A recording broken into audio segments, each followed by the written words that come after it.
Canal 9 Bio Bio Televisión, junto a Universidad Católica de la Santísima Concepción y Arzobispado de Concepción, presentan Diálogo.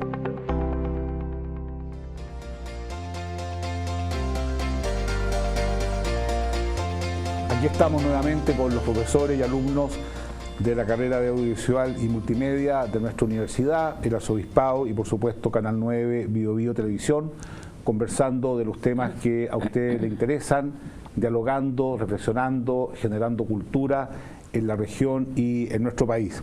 Estamos en Fiestas Patrias y tenemos a dos invitadas que sin lugar a duda van a hacer un gran aporte en este programa. Se trata de dos mujeres que se dedican a la política.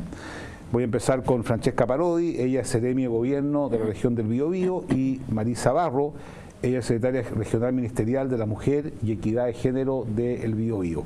Y la primera pregunta que quisiera hacerles, ¿cómo llegaron a la política?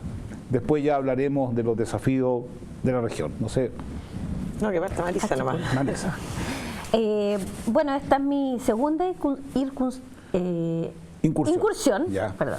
La segunda incursión en la política. Yo trabajé en el Servicio Nacional de la Mujer, cuando era solo Servicio Nacional de la Mujer, no se había incorporado todavía la equidad de género. En el año 2011 me incorporé a trabajar a ese servicio. Y la verdad es que me gustó trabajar en más que política, en el área de, bueno, políticas públicas, políticas de Estado, y en el área social, el trabajar directamente con las mujeres en los distintos programas como era en ese entonces. Me gustó, sentí que podía hacer muchas cosas, sentí que el servicio público era un puente entre la academia, el Estado, ¿cierto?, los privados, y que podía, en mi calidad de abogada, ¿cierto?, que sin duda era un plus, y podía aportar desde otra mirada, pero me gustó, más que el ejercicio libre en la profesión. Luego estuve en otros trabajos y ahora se me dio la posibilidad de volver y no lo pensé dos veces, la verdad. Ahora, es distinto ser profesional en una seremía que ser la seremi, ¿no? Es distinto, claro. Cuando trabajé en CERNAM, los últimos meses entré como abogada, a hacer, digamos, trabajo de abogada, y los últimos 6 meses fui directora titular. Así que igual fui autoridad, pero claro, evidentemente los tiempos han cambiado. Hoy día hay otros desafíos, otras necesidades, otra forma de hacer la pega en el fondo, y además que no es lo mismo trabajar en el servicio, en donde se ejecutan los distintos programas, que trabajar directamente con el gabinete regional, con el intendente. Así que es bastante la diferencia. ¿Y usted, Francesca, cómo llegó al servicio público? Fue un poco más fortuito realmente. Yo desde muy pequeña siempre me preocupó mucho el mundo de la política. Mi mamá estuvo metida en la Universidad de Concepción, estudiando en la Universidad de Concepción en una época muy compleja, la época del golpe. Pero siempre me hablaba de política, y la verdad es que siempre como que fui buscando más información, me estudié algo que no tiene nada que ver con política, pero me fui fuera de Chile a especializar en temas relacionados con política, y cuando volví a Chile me puse a trabajar en la universidad, y un día Felipe Casa en ese momento me llama, me dice: estamos formando un movimiento, ¿por qué no te metes en política? Y la verdad lo pensé bastante, porque es un mundo que está muy desprestigiado, es un mundo que inmediatamente cuando tú ingresas en política a primera línea te ponen inmediatamente una chapa encima, que es una chapa la cual tú no te puedes hacer cargo porque no has hecho nada, porque has intentado ser lo más fiel a tus principios, a tus valores. Pero fue algo que cuando él me invitó a entrar a la política, yo la verdad es que como que dije: sabes que la verdad es que te lo agradezco, pero yo no estoy interesada. Pero a él es una persona muy difícil decirle que no. Entonces me dijo: pero ¿cómo te comprometes con tu país? Tú has estudiado fuera de Chile, tú tienes que retribuirle a Chile lo que Chile te ha dado. Y empecé a poco a entrar a este movimiento que después se transformó en un partido político. Y la verdad es que una cosa fue desencadenando la otra. Después terminé siendo candidata a diputada en el año 2017, sin tener mucha idea realmente, sin haber tomado mucho una decisión de decir: ¿sabes qué? Yo me quiero dedicar a la política. Así que la verdad es que ha sido un camino que se me ha ido dando. Después, cuando ya gana el presidente Piñera, me llama el intendente Ulloa, en ese momento el intendente Ulloa, para invitarme al gabinete. Yo seguía trabajando en la universidad Y dije, bueno, si ya estoy metida en esto y me gusta, particularmente lo que es la vinculación con las personas, poder realmente plantear soluciones o poder resolver problemas, la verdad es que es muy gratificante. Y cuando me invitaron, nos llevaron el día 19, creo, de marzo, y el día 20 ya estábamos trabajando. Presenté mi renuncia a las 8 de la mañana y a las 8:30 ya estaba en el gabinete. Pero si tengo que resumir un poco por qué estoy en política, yo creo que tengo una vocación de servicio público de muy pequeña, pero nunca lo quise canalizar a través de la política. Hasta que finalmente se me dio esta oportunidad de que me llamaron para integrar este movimiento y finalmente hoy en día en la Seremía de Gobierno. Bueno, a personas como usted se le ve en la prensa, se le ve en los medios, en las redes, ese es un mundo, y el otro mundo es el mundo de la vida real. Entonces, yo quisiera preguntarle a usted en la cartera de cada una, ¿cuáles son las grandes dificultades que ven ustedes en la sociedad chilena? Las grandes dificultades, o mejor dicho, las grandes brechas que ven ustedes en todo ámbito de cosas que impiden que nos desarrollemos más rápido, que haya más equidad, que haya más justicia. ¿Cuáles serían, digamos, las brechas? Estamos digamos, llenos de brechas, pero para elegir algunas. Pero bueno, el tema de la violencia es sin duda la discriminación más fuerte a la que se ve enfrentada una mujer. Y dentro de la violencia, hablemos de todo tipo de violencia, pero dentro de la violencia, sin duda el femicidio es la peor discriminación a la que se puede ver enfrentada a la mujer. Y eso ha sido una bandera de lucha para el Ministerio de la Mujer y la Equidad de Género, ahora en el actual gobierno del presidente Sebastián Piñera. De hecho, es uno de los pilares del programa de gobierno y de la Agenda Mujer, tolerancia cero a la violencia contra la mujer. Porque bueno, nosotros tenemos distintos programas a través de Cernamec, hay muchas instituciones que trabajan con la temática, pero la verdad es que lo que queremos instalar y lo que es necesario instalar con urgencia es que se requiere un cambio cultural. Nosotros lo estamos diciendo todo el tiempo. La sociedad está poco comprometida con la temática. Hay muchos espectadores y pocos actores. Y yo siempre trato de entregar este mensaje de que la ciudadanía nos interpela mucho, nos responsabiliza porque no podemos detener la violencia. Nos dicen, bueno, pero es que las leyes, las penas son muy bajas, no hay multas, ¿por qué no hay más carabineros en las calles? Y yo siempre les digo, bueno, ¿y qué están haciendo ustedes por frenar la violencia? Porque ese es el verdadero problema. Podemos endurecer las penas, crear nuevas penas, aumentar la dotación de carabineros, de la fiscalía, inventar más programas, pero a la medida que no se comprometan todos como sociedad, todos y todas, esto no se va a detener. Es una bola de nieve que va creciendo cada vez más. Una pregunta, Seremi, ¿esto es transversal en todas las capas sociales? Absolutamente, ¿sí? Absolutamente. Es transversal, no tiene rango etario. El año pasado conocimos el caso de, bueno, los 2 femicidios que me tocó a mí liderar, o al menos durante mi administración, fueron justamente de una adulta mayor, y el femicida, un adulto mayor, Coronel. Y el de Coronel, y uno en Concepción que fue bien mediático en el Caracol, en la Galería Internacional, en que el femicida era adulto mayor y bueno, ella era una joven de 30 años, pero efectivamente no distingue nivel socioeconómico, no distingue rango etario, no distingue etnia, no distingue... hoy tenemos tantos inmigrantes, ¿cierto?, que también son víctimas de violencia. Entonces es un tema absolutamente transversal, y por eso es que es necesario que todos y todas nos involucremos y produzcamos ese cambio que se requiere. Y aún todavía muy oculto en el sentido del porcentaje de violencia, de abusos que hay, la gran mayoría no salen a la luz pública, o ya las mujeres están teniendo una actitud más de denunciar. Sí, están atreviéndose a denunciar, y es lo que nosotros queremos, y siempre estamos constantemente haciendo un llamado a denunciar, pero hay que entender también que denunciar para una mujer es sumamente difícil. Muchas veces es una mujer que no tiene redes de apoyo, que no se atreve a contar, y es por eso que demora al menos en promedio 7 años en hacer la denuncia. Y además, lo otro que hay que tener en consideración es que una vez que la mujer hace la denuncia, esto no se detiene.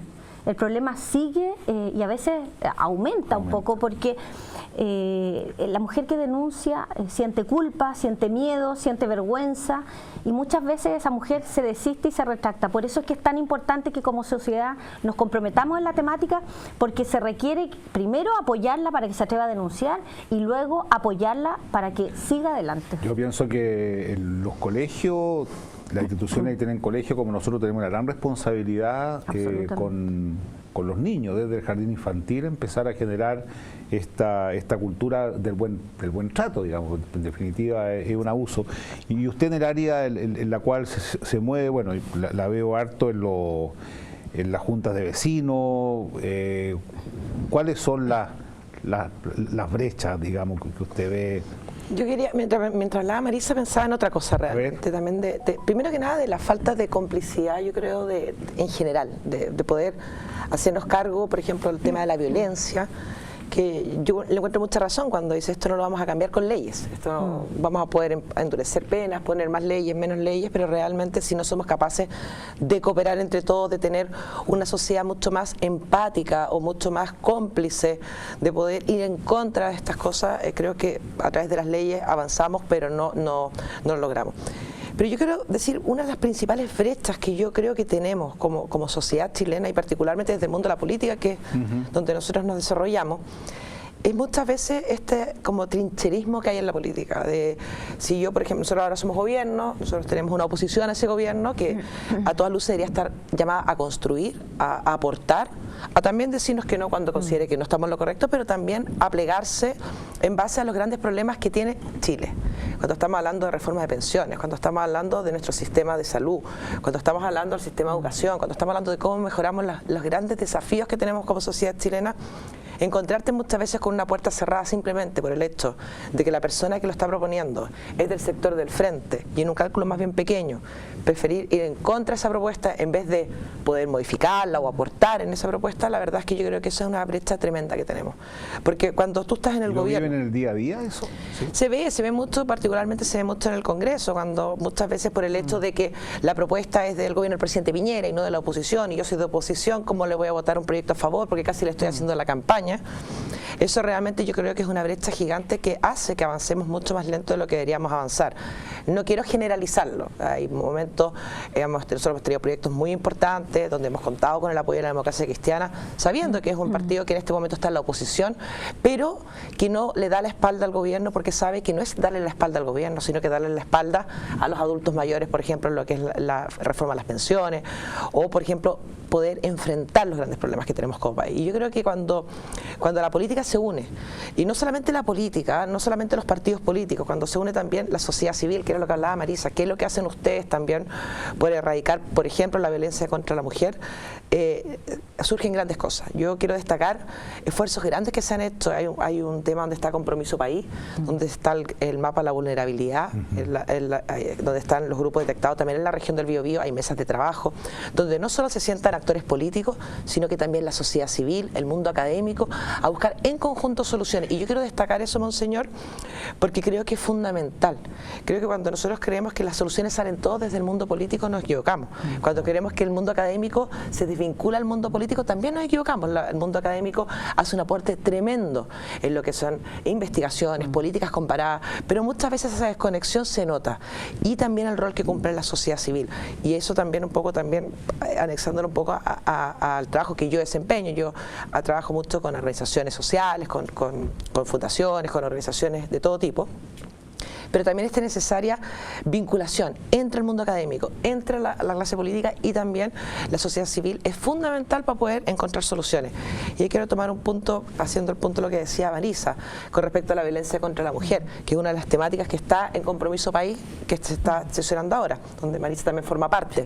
Pero una de las problemáticas que tenemos es la violencia contra la mujer. No es solamente que una mujer sea violentada en su casa, que ya es lo suficientemente condenable y terrible, sino que también, por ejemplo, tiene dependencia económica. Sí. Sí. Entonces, cuando una mujer tiene dependencia económica hacia su marido, su pareja, es muy complicado salir de ese círculo. Y este compromiso país, ¿qué busca? A través de empresas, a través de soluciones con el mundo político y organizaciones, buscar, por ejemplo, una salida de aquella persona que está sufriendo violencia en su casa para poder ayudarla también en capacitación o ayudarla a insertarse laboralmente. Cuando se juntan estas tres componentes, sociedad civil, mundo académico y político, yo creo que somos capaces de enfrentar no solo los problemas que tenemos ahora, sino que los desafíos que vamos a tener también en el futuro. Una pregunta que quería hacerle, pero ya la respondió de alguna manera la Seremi.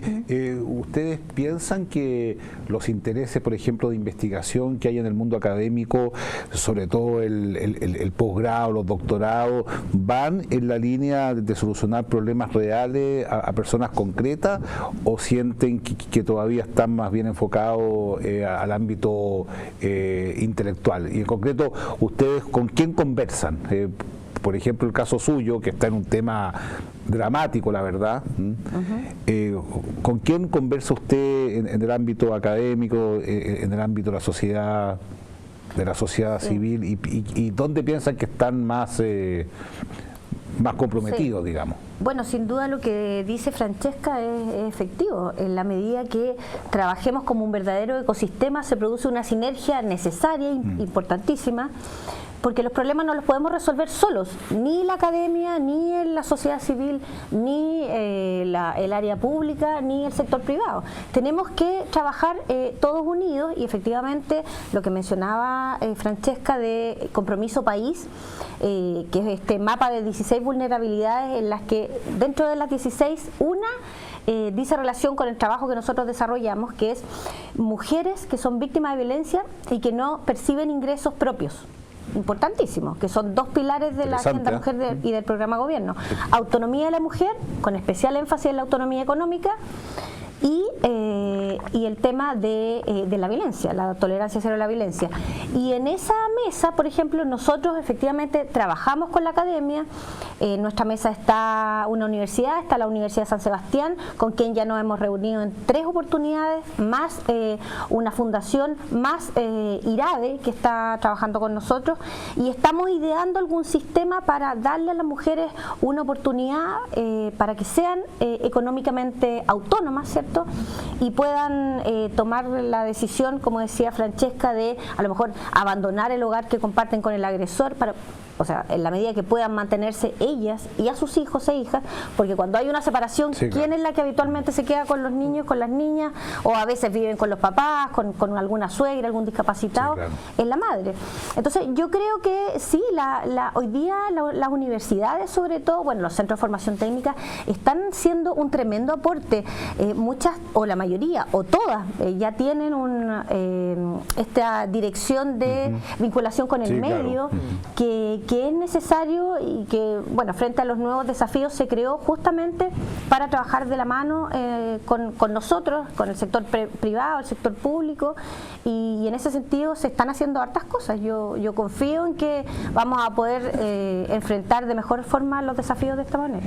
A mí, a propósito, estamos hablando de la mujer, que en general es bastante maltratada, pero por otro lado es de una lealtad increíble. Fíjese que en Gendarmería me contaban que cuando un hombre está en la cárcel, lo van a ver la mujer, la hija, la mamá, la tía. Cuando una mujer está en la cárcel, absolutamente sola.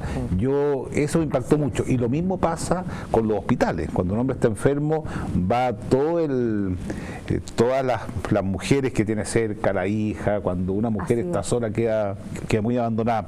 Volviendo al tema de las brechas, ¿qué ha visto usted en terreno, con la gente en concreto, sobre la pobreza? Para mí uno de los dramas en Chile es la inequidad, en todo sentido, pero sobre todo la inequidad laboral, que se manifiesta en inequidad económica y pobreza, altas tasas de endeudamiento. ¿Dónde ve usted las causas y si tiene algo en común respecto de justamente las causas con los adversarios políticos, por así decirlo, o tampoco son capaces de ponerse de acuerdo ni siquiera en el diagnóstico? No, lo que pasa es que yo creo que el hecho de dejar de hablar de pobreza únicamente como nivel de ingreso, yo creo que ha sido una buena mirada, porque nos pasa mucho, por ejemplo, que a mí me dicen, ¿qué pasa con los campamentos? ¿Qué pasa con los campamentos? ¿Cuándo van a sacar los campamentos? Entonces, siempre uno decía, bueno, ¿qué hago para sacar gente de campamento? Las reubico en otro lugar, que cuente con las condiciones de habitabilidad, que tenga los servicios básicos, y eso ya no es un campamento.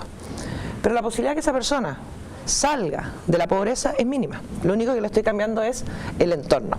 Entonces yo creo que cuando se empieza a hablar de la pobreza multidimensional, cuando estamos hablando de niveles de estudio, de personas que tengan a cargo en su familia, de cuando estamos hablando de redes, estamos hablando obviamente también de nivel socioeconómico y de ingresos por hogar, creo que estamos entendiendo el tema de la pobreza. Nosotros, Chile es un país que ha crecido muy rápidamente, es un país que ha bajado su nivel de pobreza de verdad de manera impresionante.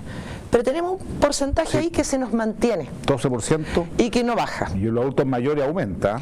Por supuesto. Entonces, cuando nosotros somos capaces de mirar la pobreza de una forma diferente, también tenemos que ser capaces de abordarla de una forma diferente. Y yo ahí quiero destacar algo que muchas veces cuando lo anunciamos se nos criticó bastante, pero yo creo que tiene mucho sentido, que es el cambio al Ministerio de Desarrollo Social y cambiarle Desarrollo Social y Familia. Sí. Porque cuando hablamos de la pobreza, hablamos de la persona pobre, pero no hablamos, por ejemplo, del hecho que cuando otras me preguntaban en otro programa, decían, ¿qué es lo que es una persona clase media? ¿O qué es lo que es una persona considerada pobre? Y digo, bueno, pues ¿qué pasa si una persona, por ejemplo, tiene un ingreso de 1 millón de pesos y vive sola? Obviamente nadie diría que tiene pobreza, pero si yo digo que esa persona tiene 1 millón de pesos, pero resulta que está endeudado, resulta que tiene a su papá adulto mayor y tiene un hijo también con algún tipo de discapacidad, claro, estamos hablando de niveles de vulnerabilidad que son diferentes. Y 2 hijos en la universidad, claro. Entonces yo creo que este enfoque de poder tomar la pobreza como algo multidimensional, yo creo que es fundamental. Cuando hablamos de erradicar campamentos, que nuestro gobierno se comprometió a eso, no estamos únicamente hablando de sacarlos de un lugar y llevarlos a otro. Es más que eso. Estamos hablando de darles oportunidades, de que esas personas el día de mañana puedan pagar sus cuentas, puedan ser autónomos y vayan más allá, obviamente, de darle la dignidad que tiene la vivienda. No quiero bajarle el perfil a eso, que por cierto es muy importante, pero cómo nosotros realmente logramos a esas personas empujarlas hacia adelante.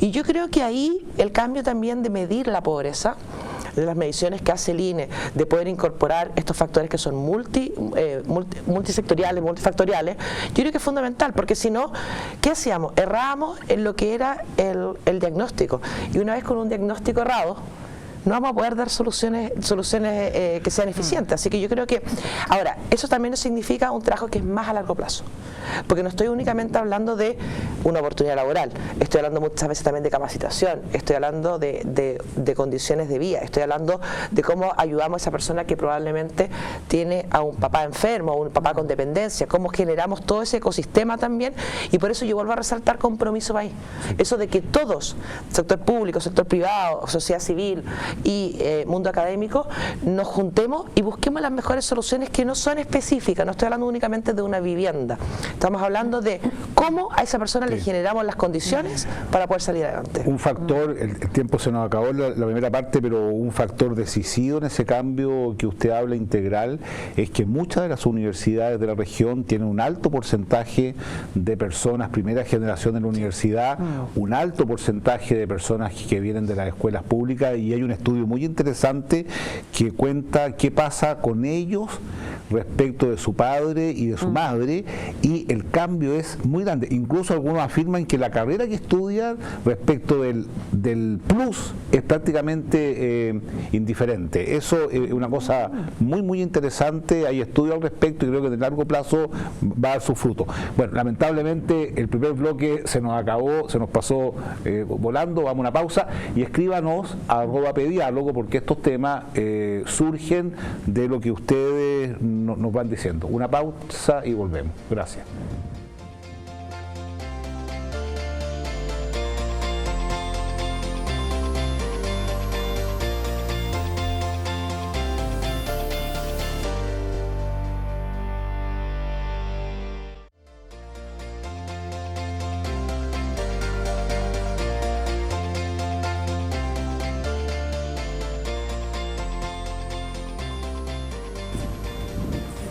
Aquí estamos nuevamente en diálogo, conversando los temas que a usted le interesa para generar reflexión, generar cultura. Y estamos con Francesca Parodi, Seremi de Gobierno de la región del Biobío, y Marisa Barro, secretaria regional ministerial de la Mujer y Equidad de Género. La verdad que se nos pasó volando el primer tiempo. Hablamos de la discriminación, la violencia contra la mujer, hablamos de la pobreza en un ambiente más sistémico. Yo quiero llevarla a otro tema, que es los adultos mayores. Yo veo ahí, he vivido por experiencia propia, hay muchos que están abandonados y me parece muy triste que una mujer, un hombre, entra a trabajar joven, lleno de entusiasmo y termina anciano, pobre y abandonado.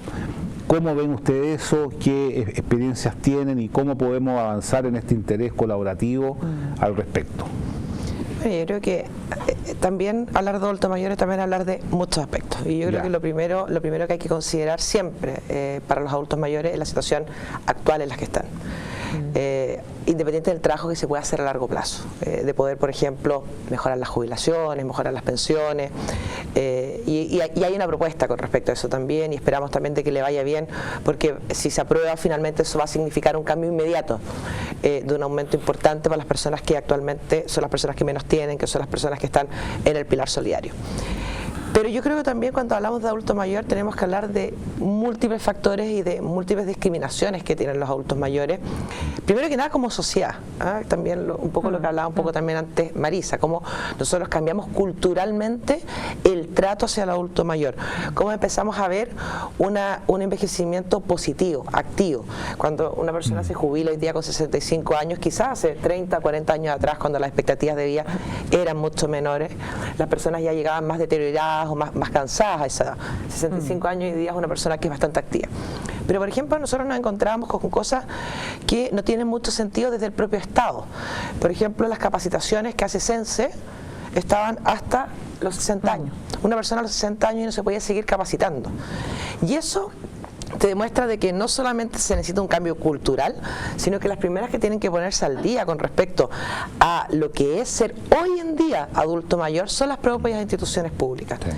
Ahí yo quiero destacar el programa que hace la primera dama Cecilia Morel en el sentido de este nuevo trato hacia los adultos mayores y que pasa, monseñor, por múltiples áreas. No es únicamente pensar en las pensiones, no es únicamente pensar en el trato prioritario en los centros de salud, que todo el mundo diría es de lógica. O sea, el desde. Claro, pero realmente se tuvo que generar una ley para eso, para decir, ¿sabe qué? Se tiene que atender primero al adulto mayor, como también, no sé, la cola del supermercado, los niños y los adultos mayores van siempre primero. Bueno, pues resulta que se tuvo que hacer una ley para que los centros de salud atendieran primero a los adultos mayores y obviamente a las personas con mayor urgencia médica, que sí, claro, eso ya funciona así.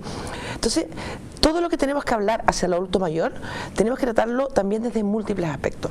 Por ejemplo, una cosa que yo creo que es bien destacable, ¿cómo hacemos las ciudades amigables para los adultos mayores?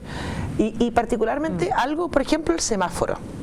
Cuando uno calcula el tiempo al semáforo, cuando uno calcula cuánto se demora una persona en cruzar el semáforo, calcula una persona que tiene una vitalidad quizás mayor, que no corresponde al tiempo que lo hace un adulto mayor, o ni siquiera un adulto mayor, quizás una persona con algún tipo de discapacidad física, también se demora más. Entonces aquí hay un programa que es bien interesante. Quiero resumir con esto que se están haciendo esfuerzos de múltiples áreas, pero quiero destacar esto que yo creo que es un programa piloto que se está aplicando en una comuna en Santiago, que es a través de unos brazaletes, que los semáforos sean inteligentes y cuando pase un adulto mayor, el semáforo se demore más en cambiar de color. Y van a ir probando finalmente cómo funciona esto. Esto es una inversión pública que es importante, pero también se está haciendo este piloto para poder después ir extendiéndolo hasta el resto de las comunas del país. Pero ahí yo quiero destacar también el compromiso que están haciendo ciertos municipios también en adelantarse a estas temáticas, en generar espacios también para los adultos mayores, generar que los parques tengan lugares habilitados para ello. Y yo creo que esto pasa también por esta forma que desde múltiples sectores, partiendo obviamente con lo que es la salud, las pensiones, pero también dándole oportunidades de personas que se jubilan, que quizás quieren capacitarse, sí, claro, o personas que quizás nunca pudieron asistir a estudios superiores, ¿por qué no? Y yo creo que eso es una mirada diferente que se tiene que tomar y también con todo lo que es el apoyo también al sistema de salud. No quiero vincularlo, pero creo que también es importante tenerlo en cuenta con respecto también a la necesidad que tenemos en Chile de formar nuevos tenemos geriatras para que también tengamos la asistencia de salud que requieren. Una persona más o menos de mi edad me decía lo siguiente: mi padre me decía, estudia una buena carrera y consíguete un buen trabajo, ¿ah? Y yo ahora le digo a mis hijos, estudia una buena carrera, consíguete un buen trabajo y piensa que vas a hacer 30 años de tu vida sin trabajar. O sea, el cambio ha sido tan impresionante que hay personas que pueden estar 30 años en una salud bastante buena sin trabajar, y ese es un gran tema. Ahora, desde el punto de vista, lo que yo he visto, digamos, al menos en los hogares que nosotros tenemos, que hay bastante equidad, digamos, en el sentido de hombres y mujeres que llegan a estos hogares, pero me preocupa el abandono. O sea, ¿qué ha pasado? Que hay muchos adultos mayores abandonados.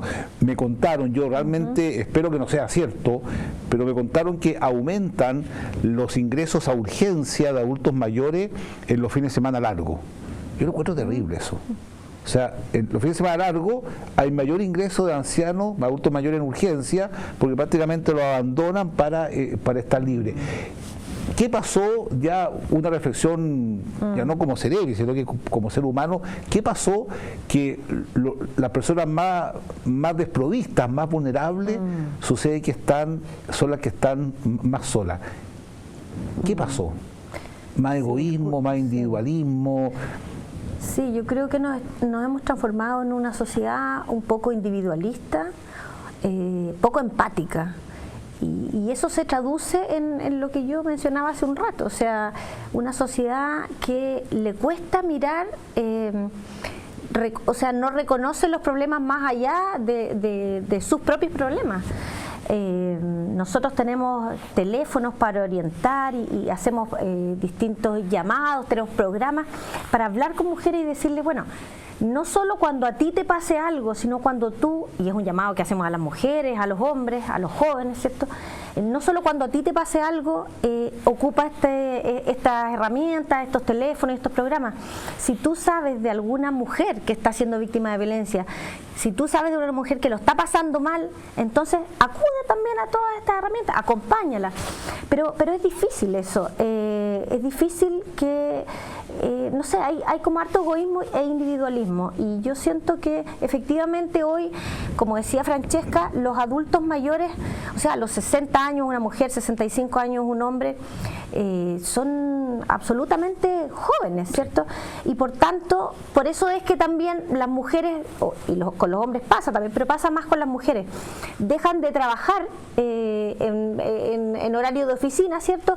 Y muchas emprenden. Bueno, primero porque no les alcanza con la pensión, ¿cierto? Con su jubilación, y eso las obliga a emprender, y además porque están acostumbrados a tener una vida con muchas actividades, y la verdad es que es difícil de un día para otro, a los 60, a los 65 años, encerrarse en la casa y mirar el techo, digamos. Entonces, y no es recomendable además.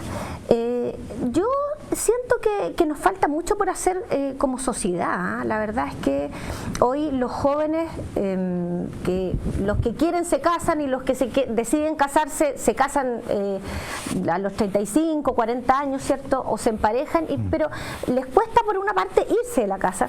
Pero una vez que deciden irse, los ingresos que generan y que perciben los ocupan en viajar, en a lo mejor comprarse un departamento, a darse los gustos que no pudieron darse de antes, digamos, cuando eran más chicos, digamos, y sus padres no pudieron a lo mejor darles esas oportunidades, y no, falta un poco devolver la mano, y no solamente dedicarse a viajar o a lo mejor hacer un proyecto. Falta un poco acompañar a nuestros adultos mayores. Yo tengo una tesis, a ver si ustedes la comparten o no. Pienso que el drama del siglo XXI va a ser en Chile en concreto, la soledad. Entonces les pregunto, viendo ustedes en el fondo lo que ven en la familia, lo que ven con los adultos mayores, Chile es un país donde la tasa de suicidio, por ejemplo, los jóvenes es altísima, una cosa que debe impresionante. ¿Comparten esa tesis o no? Que la soledad va a ser una de las pobrezas más grandes del ser humano en muy poco tiempo, en Chile en concreto, y sobre todo en las grandes ciudades. Ya, yo creo que soy siempre poco ver el vaso medio lleno, pero, no, aquí estamos filosofando. Sí, así que... soy de ver el vaso medio lleno, pero sí creo que hemos tenido un cambio tecnológico muy importante que nos ha llevado a ser más individualistas. Yo cuando veo en una mesa, una familia, todos con los teléfonos, no sé, igual tienen un grupo y están hablando todos entre ellos, pero tiendo a pensar de que somos muy pocos de vivir el momento y de pensar lo que voy a hacer después y no disfrutar lo que estoy haciendo ahora. Y me pasa, no estoy hablando del resto del mundo y yo que lo hago perfecto, ¿no? Yo soy la primera que estoy conversando con mi mamá y con el teléfono en la mano. Pero creo que eso también nos va a llevar a algún momento a decir qué estamos haciendo, cómo se me está pasando la vida pensando en lo que voy a hacer después y no viviendo nunca el momento. Y yo creo que la tecnología nos ha llevado rápidamente a eso. Yo viví mucho tiempo fuera de Chile, yo me fui el año 2004 a vivir fuera de Chile.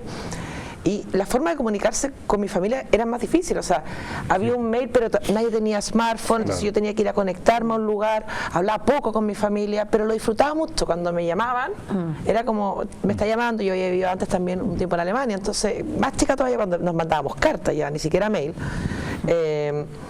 Y creo que disfrutamos mucho más los momentos, porque ese momento era único, irrepetible y lo más probable es que no se iba a volver a ver en un mes más. Pero este cambio tecnológico que de que ahora es tan fácil comunicarme con mis amigos que viven en España, es tan fácil comunicarme con mi jefe o con quien sea, hace que de alguna manera estemos viviendo esta vida más individual y disfrutando menos las cosas. Y yo creo que en algún momento nos vamos a dar cuenta y vamos a decir, oye, paremos un poco la pelota, pongámosla en el suelo y juguemos lo que estamos teniendo ahora. Yo creo que esos cambios tecnológicos nos ha pillado un poco volando bajo. Ha sido muy rápido, y creo que ha sido demasiado rápido y eso nos hace también estar más solos. Yo creo que, aunque estamos más acompañados, creo que de alguna manera estamos más solos porque finalmente estamos tocando un teléfono, estamos hablando bajo el mismo techo, claro, solamente. Ahora esta interconexión es sin vuelta, y ha traído unos beneficios. De hecho, en uno de los programas vino el Ceremi de Educación con un joven, un periodista experto en redes digitales. Realmente muy interesante los cambios que se pueden producir en el ámbito de la educación, de la seguridad. Pero yo comparto que esto, o sea, hace que nuestro mundo al final esté en el teléfono, pero no en la realidad. Y es un tremendo desafío también para quienes somos padres. Yo tengo 3 hijos, los 3 prácticamente adolescentes, y es un desafío porque de alguna manera uno como padre o como madre tiene que competir con la tecnología, porque tiene uno que ser capaz de poner un tema que a ellos les interese, estar al día con todo el vocabulario, las nuevas redes sociales que van saliendo. Yo no logro todavía ponerme bien al día, pero de verdad que como esto llegó para quedarse, ¿cierto? Y efectivamente no hay vuelta atrás y solo va a ir increciendo, el desafío es para nosotros, cómo más que prohibirles que utilicen, bueno, en la mesa sí, pero más que hacer a un lado la tecnología, porque eso es tapar el sol con un dedo, claro. no podemos hacerlo.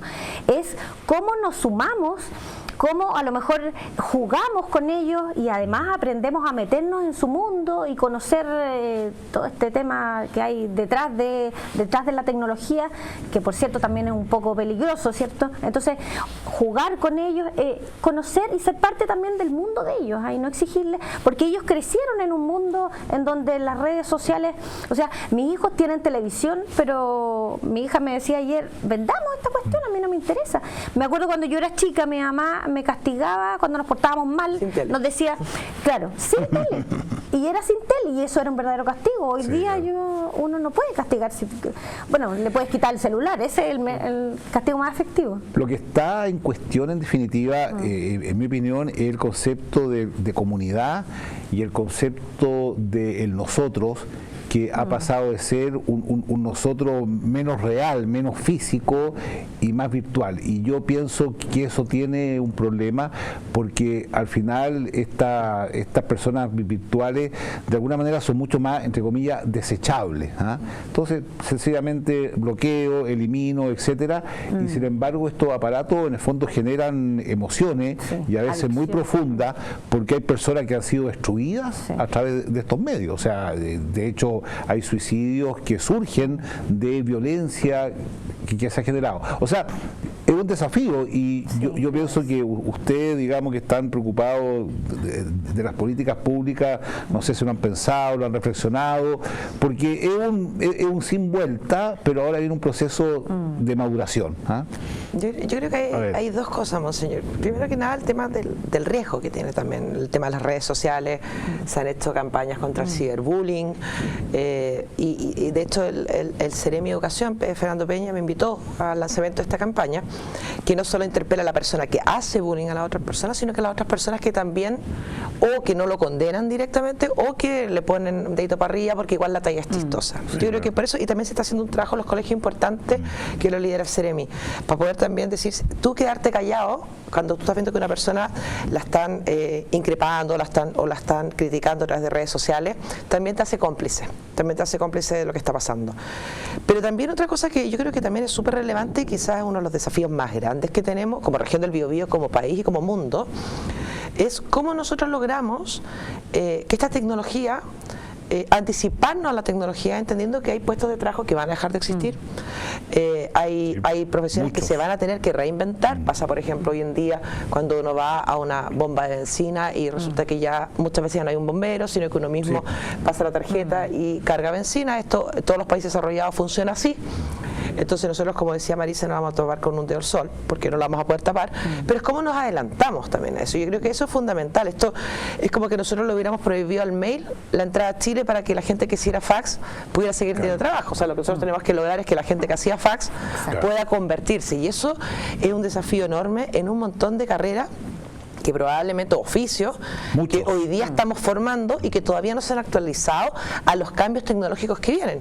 Y ahí yo quiero también resaltar la preocupación que tiene el gobierno, nuestro gobierno particularmente, por esto, por ir adelantándonos, que cuando hayan trabajos que empiecen a dejar de ser tan necesarios o tan masivos, nosotros ya estemos capacitando a esas personas que actualmente están en esos trabajos para poder reconvertirlos a un nuevo trabajo. Yo creo que eso, primero, para resumir, primero, ¿cómo somos capaces de anticiparnos esos cambios tecnológicos y darle las herramientas a las personas que no son nativos digitales, que les cuesta más? Pero también cómo logramos que estas redes sociales, que este mundo que se nos abre, que es maravilloso, que también tiene sus pros y sus contras, no se convierta en un arma. El cambio es copernicano. Sí, y que no se convierta en un arma, particularmente para los adolescentes, donde el ciberbullying es algo que está latente. Lamentablemente el tiempo se nos acabó. Bueno, les deseo unas felices fiestas patrias, y agradecer a dos personas jóvenes, profesionales, mujeres, que están con un gran espíritu de servicio. Realmente las felicito y le agradezco que hayan venido para abordar estos temas que nos interesa a todos. Muchas gracias por la compañía. No se olvide de escribirnos a @pediálogo, porque todos estos temas surgen de los intereses que ustedes tienen. Muchas gracias.